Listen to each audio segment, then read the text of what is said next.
tool helps me cut through overgrown vegetation. This gun in my hand.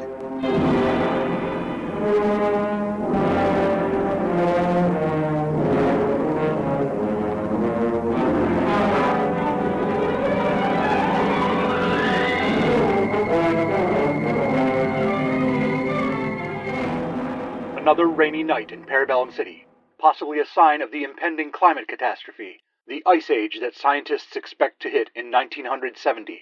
High in the penthouse of Pamplemousse Pompey Truencott, on the third floor of the finest apartment building in the city, a small middle-aged German gentleman with a gray mustache has come to discuss business. Thank you so much for agreeing to see me, Mr. Turncott. It's still spelled the old way, but my name is pronounced Truencott. You can call me Pompey.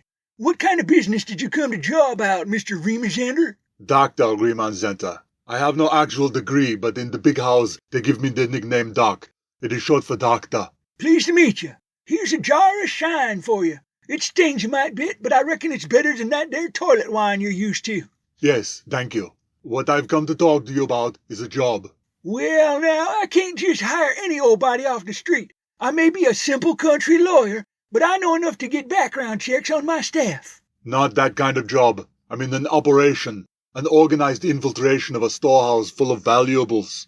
A heist? Well, why didn't you say so? I have inside information on how to get in and get out with little risk of being caught.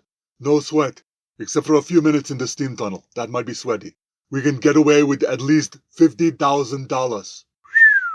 Why, that'd be equivalent to $1.2 million in 2026, if this consarn inflation keeps up. Indeed.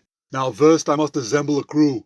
We need one boxman, one driver who can keep the engine running and stand by without losing his nerve, as well as one hooligan. And being as you just got out of the clink, you need me to stake you some dough for the gig. That is correct. You would be cut in for half the take. It's a low-risk situation with high returns, so it would be well worth your investment. That's exactly the quadrant of the chart I like best. Low risk, high returns.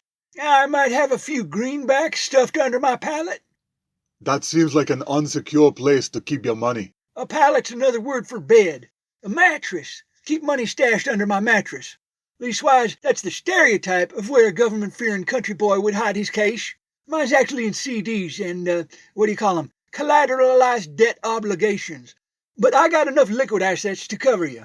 And I don't mean liquid in them jugs with X's painted on them. But we got that too. I propose to pay a flat fee to the legmen. $300 for the boxman, $200 for the driver, $150 for the hooligan. Mr.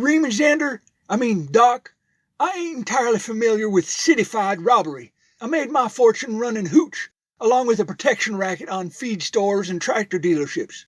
If my information is correct, you also make substantial profits from ladies of negotiable virtue. Yes. What I'm getting at is you gotta translate that there city crime talk into something a good old boy like me can understand. Why you need a boxer and an Irishman. If you need 'em that bad, couldn't you get an Irish boxer? I see where the misunderstanding lies. A boxman is a term for the safe cracker. You come to the right place if you're looking for crackers. Can't be sure how they'd handle a safe, though. And a hooligan does not need to be Irish. That's the muscle. Someone unafraid to commit violence if necessary. One who knows how to use a gat. A gat is a gun. Oh, right. Course. Hope we can find someone in Parabellum City who knows how to use a gun. Ah, very droll. Now you may be aware of my reputation as a mastermind of large thefts in the past. But I want you to know the details of the plan so you can be confident that it's worth investing in. The way we'll gain access to the Parabellum City County Fairgrounds is through a manhole on Telegraph Avenue. It leads to a steam tunnel running along the wall of the basement in the 4H building. The barn. Yes, the barn. Our boxman or cracker will dig through the brick wall to get inside. From there, he'll climb the stairs and unlock the side door for the rest of the crew. After that, we have 6 locks to pick and 7 guards to sneak past. One of them we will knock out with ammonia. You mean chloroform? Ammonia is just a brand name for the generic term chloroform. Is that right? Never mind the details of the plan. What's the biscuit? I am not aware of this biscuit of which you speak. Something in the baking competition? The valuables. The loot. What's the prize, man? Ah, As you must know, the county fair offers more than just hastily assembled thrill rides. The House of Mirrors, House of Horrors, the Tunnel of Love, and ostensible games of skill that are rigged in favor of the house. What I like about the fair is the concession stands sell them Italian sausages. You ever had one of them topped with sautéed onions and green peppers? Can't get them anywhere else around these parts. They also host competitions of livestock and agriculture, the largest or most symmetrical samples of fruit and vegetables, as well as quilting and baking contests. Cut to the chase, boy. You got a treasure map leads to wherever they stash the rewards for them competitions? No, that would be high risk, low returns. So you're fixing to recreate the Great Llama Heist of 1939? It is still 1939. I know, but when they talk about it in 10 or 20 years, they'll call it the Great Llama Heist of 1939. What I propose to steal will be in the tent where are displayed the baked pies and pastries, as well as the fruit preserves and such like. The goal of this operation is rhubarb, my friend. Rhubarb? That's right. According to my information, Mrs. Gertrude Finneman has won the fruit preserves competition with her rhubarb jam for the last 17 years in a row. You aim to steal rhubarb from the county fair? With a safecracker and 2 other fellows. I will accompany them as well. If they went by themselves, they might get funny ideas that they could cut me out of the deal. How much dynamite you need to crack the safe where they hold the rhubarb relish? We need no dynamite. That's good to hear, 'cause I was being sarcastic. Neither glycerin is much easier to control than dynamite. Just tell me why in tarnation you gonna steal rhubarb? You gonna sell it door to door for 2 bits a jar? Maybe 1 bit, because it'll be hot property and you'll have to fence it. I once knew a fruit who was a fence, but I never in my life heard tell of no fencer of fruits. Although it is often paired with strawberries and other fruits in desserts, rhubarb is actually a vegetable. But how is it valuable? I think maybe the job you're fixing to pull ain't worth my involvement. Have you tried Jackie Two-Tone's small potatoes crime financing? There are 2 reasons why our target is more valuable than it appears. First, a meek old woman can make a great deal of money entering her jars of jam or pies in various county fairs. Mrs. Gertrude Finneman did not become fabulously well-to-do because of the meager inheritance left by the late Mr. Finneman. She did it by entering her rhubarb jam in every county fair in the tri-state area, perhaps as far as the Octo state area. But she uses false names, so it's hard to track. All right. Number 2. I do not have to go right now. You said there was 2 reasons it's valuable. Oh, the other reason is that rhubarb is used as a currency in some areas. You're joshing me. No, have you not heard the common expression, that is a lot of rhubarb?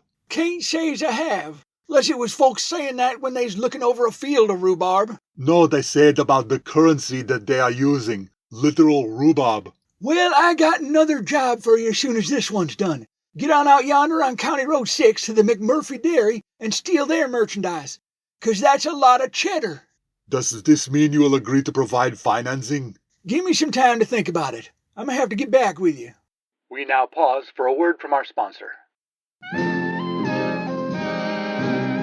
Has life in the naked city got you down? Is the back of your neck getting a bit too dirty and gritty? Have you become so hard-boiled that you feel over-uneasy? What you need is Noir Ease. Studies show that men who use Noir Ease are 37% less likely to die in a shootout or get dragged into a life of crime by a dame with legs that won't quit. It is not known whether Noir Ease causes guns to misfire or dames' legs to quit. But either way, you'll have no worries with Noir Ease, the little black pills from postmodern pharmaceuticals. Try Noir Ease today. Oops, he should have tried Noir Ease.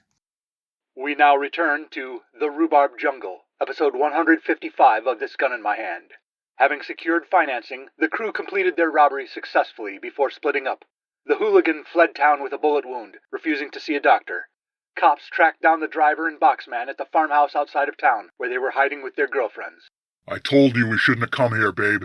Everybody knows the farmhouse outside of town is where you hide when you go to the mattresses. I thought going to the mattresses was only for the mafia, when they hide out because one family's at war with the other.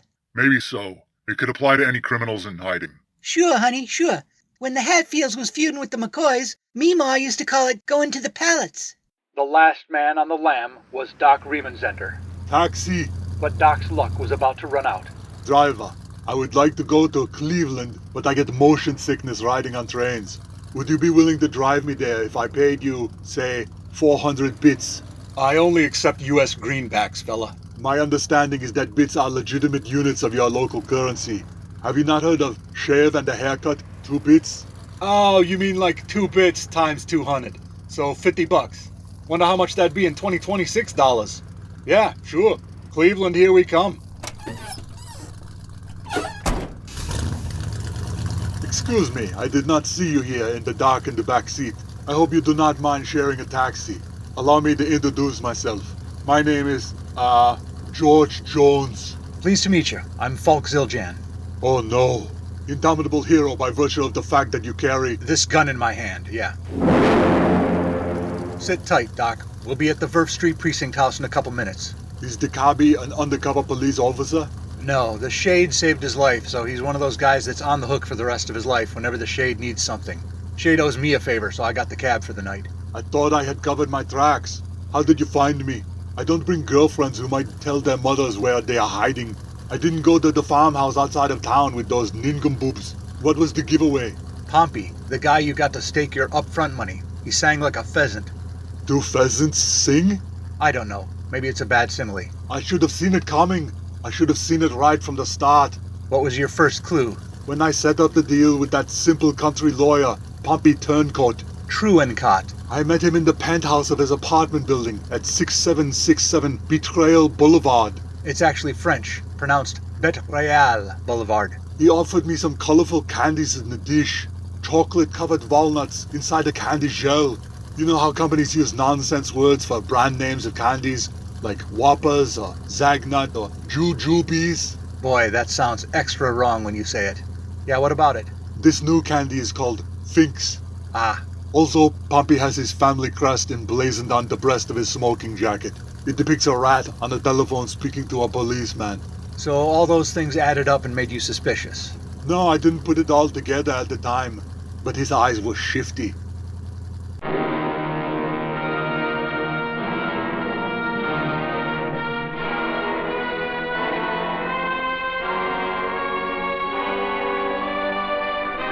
The Rhubarb Jungle, episode 155 of This Gun in My Hand, was relished and fruitfully fenced by Rob Northrop. This episode and all others are available on YouTube with automatically generated closed captions of dialogue.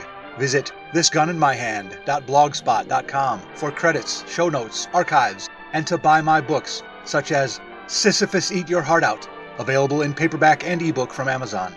How do I secure financing for my operation? This gun in my hand.